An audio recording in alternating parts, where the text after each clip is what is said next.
You're listening to the weekly Parsha podcast, recorded with Hashem's never-ending assistance in Ramat Shemish Israel, 5775, 2015. This week's Parsha is Parsha's Pinchas. There's a theme that I noticed in 3 different points in this week's Parsha, which I'd like to share with you, I'd like to show you. And it's an idea that I heard from a Rosh Yeshiva, Rabbi Per, and it's very powerful. I think that it's something that we can all use in our lives and be aware of and incorporate into our own thinking, our own way of being. At the very beginning of the Parsha, we have the story, the continuation of the story from last week's Parsha with Pinchas. Pinchas had seen the travesty that was being committed by Zimri, and he saw the destruction that was being caused on the Jewish people through the licentiousness that was caused by the daughters of Midian.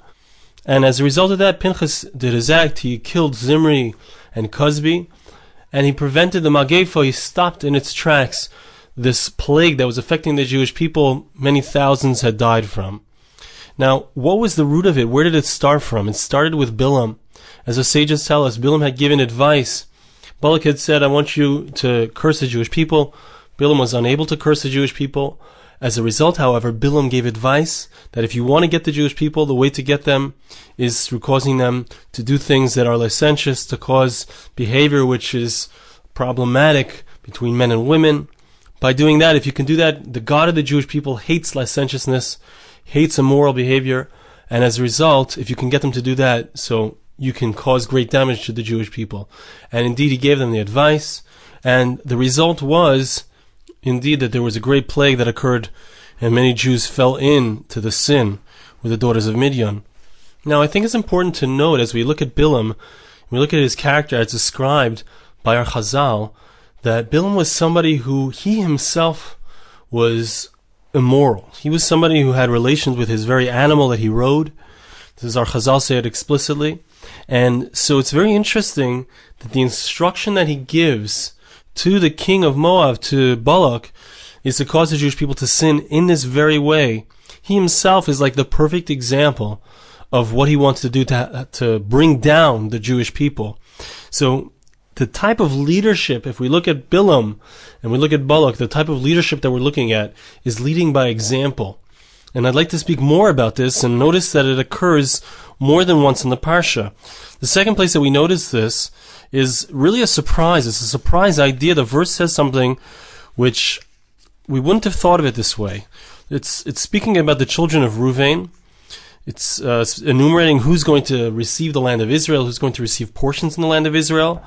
And it tells us, Ubnei Eliav, this is in chapter 26, verse 9, Ubnei Eliav, Nemuel, Doson and Aviram. The children of Eliav were Nemuel, Doson and Aviram. Who Doson and Aviram? Who are these people the Torah addresses? Who are Doson and Aviram? We know these people. They were the leaders. They were those who brought this congregation of people, Asher Hitzu al Moshe ve'al Aaron b'adas Korach, who came to scorn, to fight against Moses and Aaron in the congregation of Korach, Batzoisam al Hashem, in their scorning, in their coming against God. And the Torah reminds us of the story that we read just a few weeks ago, and it speaks about the fact that they were swallowed up in the earth. Now, what's interesting is it mentions Korach in the verses, but it mentions Korach only secondarily. Doson and Aviram are referred to here primarily, and in the Meforshim, as the Meforshim speak about this, they seem to say that indeed Doson and Aviram may have been the instigators of the whole argument, despite the fact, points out the Orach Chaim, that it says Vayikach Korach. It seems like Korach was the one who started the whole story. But the implication here from this verse, and also from verses later on in the Torah, which refer exclusively to Doson and Aviram, the implication here is that Doson and Aviram themselves were the main antagonists in the whole story with the destruction of Korach. And I think that it's important to look at the story and notice that Korach was the face on the rebellion. Korach was the famous one. He was the one who had perhaps yichus. He had the lineage that looked good. He came from the tribe of Levi. He was a Levite. He sang in the temple. But Doson and Aviram, they may not have been the poster child of that movement against Moshe, but they were the ones behind it. They were the ones who were the example that was followed by many others. And the downfall of all of those people, the death of many thousands amongst the Jewish people, was as a result of the example of Doson and Aviram, of who they were, the evil that they represented, the negative attitude that they had towards Moshe, that they caused others to have as well.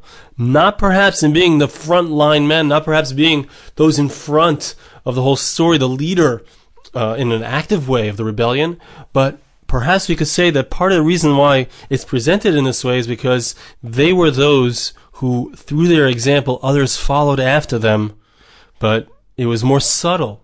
It wasn't as overt, it wasn't as in your face that they were the leaders of the rebellion. And what's interesting here is that we see that the verse refers to the fact that V'nei Korach lo mesu, the children of Korach didn't actually die.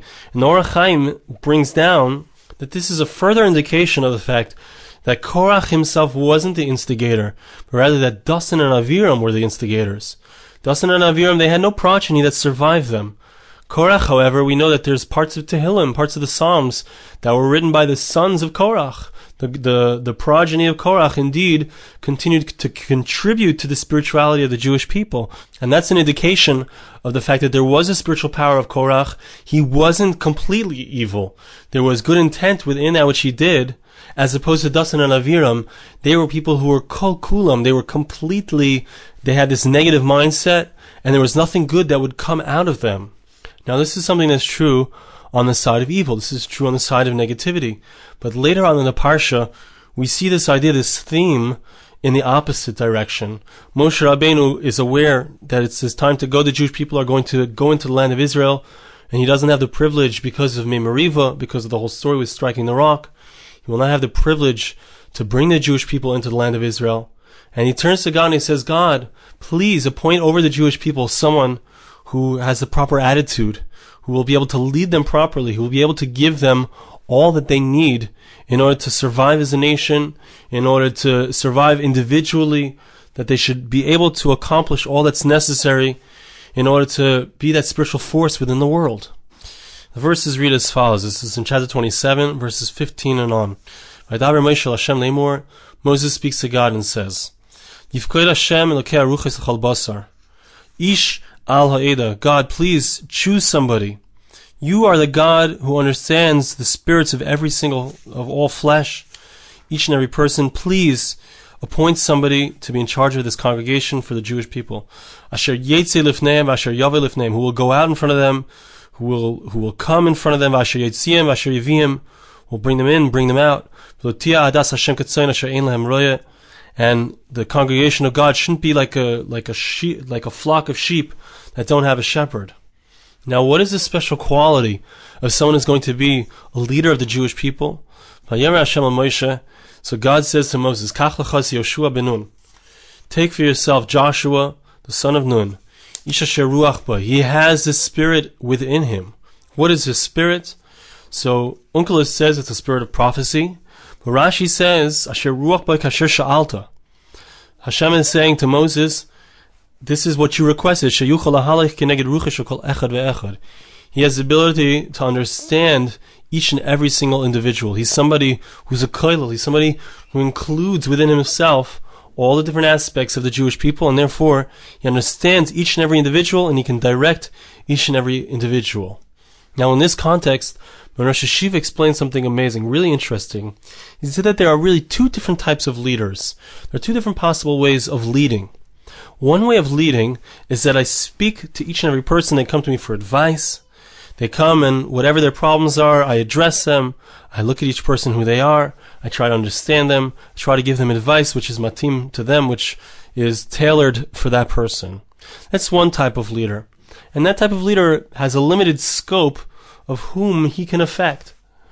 There's a different type of leader, and my Rosh Hashiva referred to his own Rosh Hashiva, which was Rabbi Aaron Kotler, as being this type of individual, that this person may not have so much interaction with the people who he's leading on an individual basis. But the person is such a powerful individual. He's so inspired. He's so motivated. He's so refined. And he's somebody who has such an incredible spirit of spirituality inside of him that when you interact and you see this person, all your questions are answered. It's almost like if you see a person like that, you see a person who's on fire with spirituality, with godliness, so all the questions just melt away. Rosh Hashiva, when he said this idea, he was reading from the Sefer Madregas Adam, who was quoting this verse, Isha sheruach boi, that he has this spirit within him. He has this inspiration. A person who's a true leader of the Jewish people, so you're leading over millions of people. So how is it possible to affect every single individual?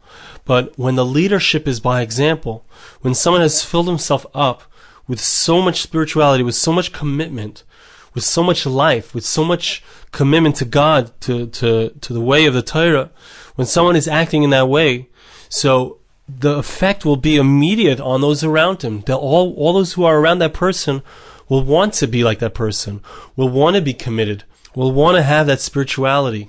Now, in the context of this idea, Rosh Hashiva a little bit expanded on this idea of commitment, of burning, of having this fire of commitment, of spirituality inside of a person.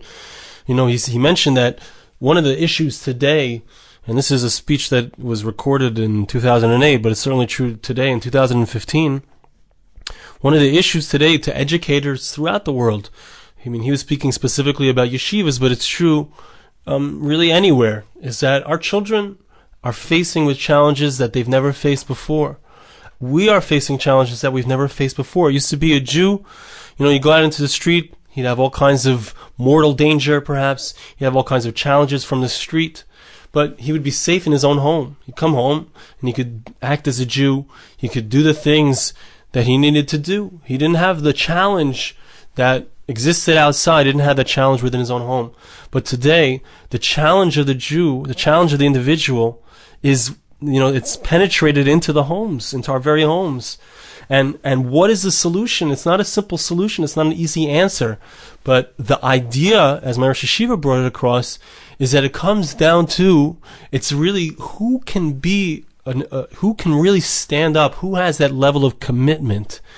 It's kind of like the challenge of today is one that separates between the men and the boys. Who have that fire within them? Who has that ability to be committed to the spiritual principles, to the spirituality, to the good, to do what's right, to use their choice, to use their bechira, to use their free choice. It seems very much many people have lost that free choice. But of course, it's always possible to get back our free choice. And the question is, how do we use that, or how do we maintain that? And contained in this verse is that Isha sheruach boi. It's possible to have that spiritual commitment. It's possible to have within oneself the fire of commitment to spirituality, which can help a person turn the tide, to have that ability to stand up to whatever faces that person. And it's each man for themselves, it's each person inside of himself, knowing whether or not am I able to stand up and do what's right. And I'm thinking about, there's a book about someone, a great person of the previous century, the beginning of the previous century, Rav Yaakov Yosef Herman. It's called All for the Boss. And the ability that he had to stand up and to remain steadfast in his commitment to Yiddishkeit, to Judaism, to spirituality, at a time when people were not committed, at a time when people were falling. At that time, the challenge was, would people keep Shabbos? Would people be able to keep the Sabbath? Or would they end up working because it was pikuach nefesh? They wouldn't be able to support their families. That was the challenges of those times. But he was someone who was able to stand up and do what was right because he had that staunch commitment within himself.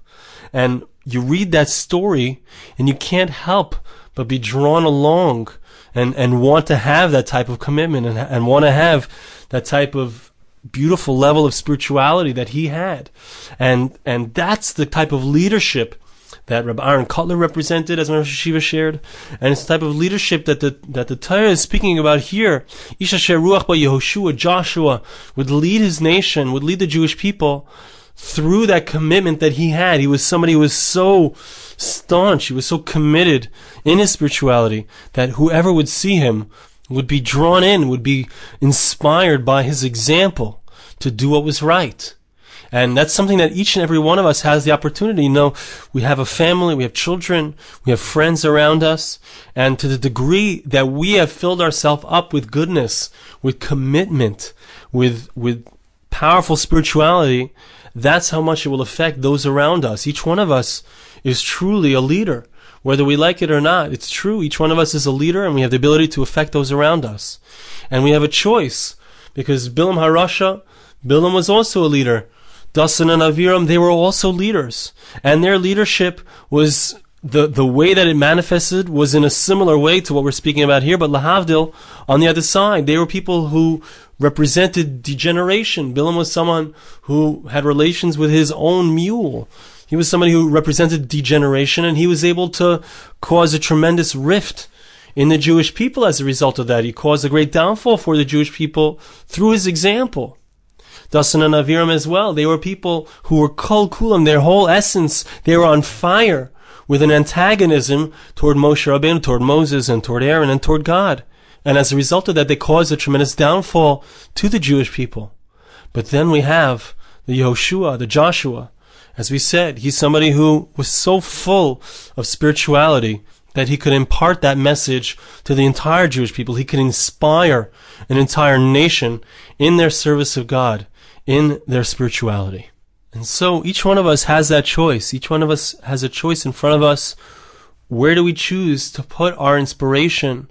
You know, one of the things that we admit to, we confess on Yom Kippur is Ritzos Raglayim Lahara, that we admit that we had ran to do things that weren't so good, that were evil, that were not in our best interest spiritually. But our Yetzer Hara, our evil inclination, gets us to run to do those things and to be excited about those things. And that's unfortunate and that's sad, and we have to admit that we've done that. But we can also be aware that that's the type of commitment, that's the type of excitement that we can have around our spirituality. And when we have that kind of excitement, you know, our kids are most affected, those around us are most affected by the things that we are excited about. If we're excited about the news, and that's the topic of conversation at our Shabbos tables, or we're excited about this thing or that thing, or whatever it might be, but something that's not necessarily spiritual, so our children learn from that. But when we're excited about a Dvar Torah that we heard, when we're excited about some spiritual accomplishment that we've done, we finish a Masechta, whatever it might be, when that's the thing that we're excited about, that's the thing that has an impact on our children, on those around us. And that's the thing that has an impact on ourselves. And that's the thing that we want to continue doing when it's something that we are able to get ourselves into, to be excited about, to have fun with. So I want to bless you, and please bless me back. Hashem should help us, that we should be able to indeed recognize the ability that's inside of each and every one of us, to be this type of leader like a Yehoshua, to be this type of person who fills ourselves with spirituality, with excitement. Ish asher ruach boi. We should be enlivened with that spirit, with that goodness, and the effect will be felt in our generations, in our children, and in all of those around us. Thank you so much for listening. Have a wonderful Shabbos. This podcast was made possible through the gracious donations of listeners like you. For more podcasts like this, please visit www.arigoldwag.com or search on iTunes Ari Goldwag.